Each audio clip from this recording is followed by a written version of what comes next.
Maandamano makubwa yaliripotiwa mjini Gießen nchini Ujerumani baada ya chama cha mrengo wa kulia Alternative für Deutschland AfD kufanya mkutano wa kuanzisha tawi lake jipya la vijana linaloitwa Generation Deutschland.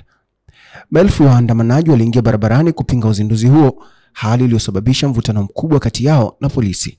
Kwa mujibu wa taarifa rasmi kutoka Wizara ya Mambo ya Ndani ya Jimbo la Hesse, zaidi ya maofisa 50 wa polisi walijeruhiwa katika operation ya kujaribu kusambaratisha makundi yaliyokuwa yakiziba barabara na kuzuia wajumbe wa AfD kufika eneo la mkutano. Jeshi la polisi lilitumia maji ya kuwasha, gesi ya machozi pamoja na vilipuzi baada ya waandamanaji kadhaa kukataa kuondoka katika maeneo yaliyotangazwa kuwa hatarishi. Katika ripoti nyingine kutoka vyombo vya matibabu, takriban waandamanaji 36 walipatiwa huduma ya kwanza kutokana na majeraha ya kugongwa, kuvutwa, michubuko na athari ya gesi ya machozi. Hata hivyo, hakuna kifo chochote kilichothibitishwa na mamlaka hadi sasa. Polisi pia walikamata watu 3 huku zaidi ya 200 wakikaguliwa na kuhojiwa kwa muda mfupi katika maeneo tofauti ya jiji hilo. Serikali ya jimbo hilo ikiongozwa na waziri wa mambo ya ndani ilitetea matumizi ya nguvu, ikisema operation ilikuwa lazima ili kuzuia janga kubwa ambalo lingeweza kujitokeza na kuhakikisha mkutano wa chama unaendelea bila kuvurugwa, jambo ambalo limeibua mjadala mpana nchini kuhusu matumizi ya nguvu kupita kiasi na haki ya kuandamana. Kwa upande mwingine, makundi ya kutetea haki za kiraia na baadhi ya wanasiasa wa vyama vya mrengo wa kushoto